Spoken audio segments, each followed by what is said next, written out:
Hello friends, সবাই কেমন আছো? আশা করি সবাই খুব ভালো আছো, আর আমিও ভালোই আছি। যাই হোক, দেখো অনেক দিন পরে ঘরে ডেকোরেশনটা একটু চেঞ্জ করব, তো বড়বাবু আর আমি দুজনে কাজে লেগে গেছি। এর আগের ভিডিওতে তোমাদেরকে বলেছিলাম যে বাড়িতে একটা ছোট্ট অনুষ্ঠান আছে, আমার 7 মাসের মানে স্বাদের অনুষ্ঠান, তাই জন্যে কয়েকজন লোক আসবে, তো তাই জন্য তো একটু ঘর দোরগুলো পরিষ্কার করতে হবে, আর খুবই ধুলোবালি জমে গেছিলো, তাই জন্য খাটটাকে চেঞ্জ করে একটু ঘরটা পরিষ্কার করলাম।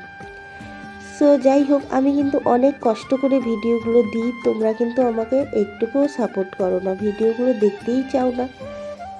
এই প্রেগনেন্সি জার্নিতেও আমি কিন্তু ভিডিও তোমাদেরকে দেওয়ার চেষ্টা করি, সব দিন না পারলেও কখনো কখনো দিই। তো যাই হোক, কাজ করতে কিন্তু আমার একা একা অনেক কষ্ট হয়, তবুও পর্যন্ত ভাবি যে না, তোমাদের সঙ্গে ভিডিওগুলো আমি একটু করে শেয়ার করি। কিন্তু তোমরা আমার ভিডিওতে লাইকও করো না, কমেন্ট তো দূরের কথা, দেখোই না, ভিউজই হয় না। যাই হোক, আমার প্রিয় বন্ধুরা, আমার ভিডিওগুলো দেখতে থাকো, আর আশা করছি ভালোই লাগবে। সো দেখো, এখানে আমি ঘর মোছামুছি শুরু করে দিলাম, বড়বাবু চলে গেছে চুল দাড়ি কাটতে, তো ততক্ষণে আমি কাজ টাজ করে নেব, আর তারপরে রান্না বসাবো, কারণ আজকে 2-3 দিন ধরে অনেকই কাজ হচ্ছে একটু, তো সবটা আমাকে একাই সামলাতে হচ্ছে, এখানে তো আর কেউ নেই।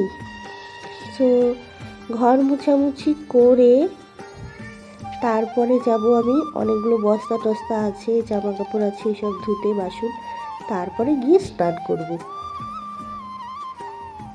আর কি বলবো তোমাদেরকে, সত্যি যারা এখনো পর্যন্ত আমার ব্লগটা দেখছো তাদেরকে কিন্তু অসংখ্য অসংখ্য ধন্যবাদ।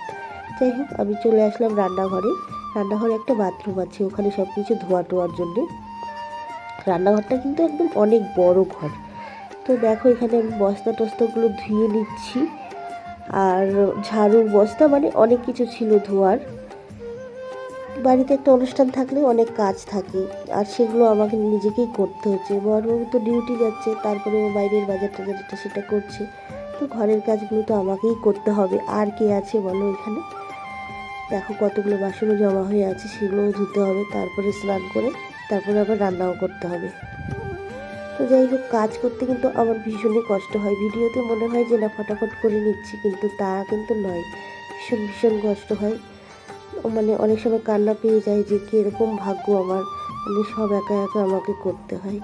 যাই হোক, এখানে দেখো আমি দুধ বসিয়ে দিয়েছি আর ব্রাশ করে নিচ্ছি, কারণ দুধটা ততক্ষণে গরম হোক, ব্রাশ করে আমি স্নানটা করে নেব, তারপরে মনে করে পুজো করে খেতে হবে আমাকে।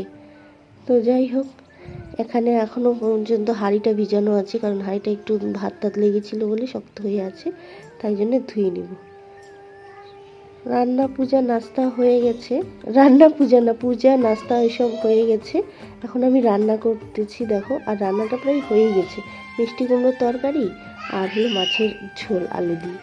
তো ভাতগুলো আগেই বেড়ে নিচ্ছি, কেননা ভাতগুলো ঠান্ডা হবে। বড়বাবু আবার শুবে, খেয়ে দিয়ে অনেকটা টাইম হয়ে গেছে, 12টা প্রায় বেজে গেছে, রোজ রোজ লেট করলে তো আর হবে না, তাই জন্যে ফটাফট রান্নাটা করে নিলাম। আর দেখো, আমি এখানে খেতে বসে গেছি, আর বড়বাবু ভিডিওটা ধরেছিল। মিষ্টি কুমড়োর তরকারিটা খুবই টেস্টি হয়েছিল, খেতে কিন্তু খুব ভালো লাগছিলো। যাই হোক, আজকের ব্লগটা কিন্তু এতটুকুই। ব্লগটা ভালো লাগলে প্লিজ একটা লাইক কমেন্ট করো। দেখা হবে নতুন কোনো ব্লগে, ততক্ষণ খুব খুব ভালো থেকো। আর দেখো, আমি রেস্ট করছি, অর্ধেক খেয়ে আর অর্ধেক খাবো। যাই হোক, বাই।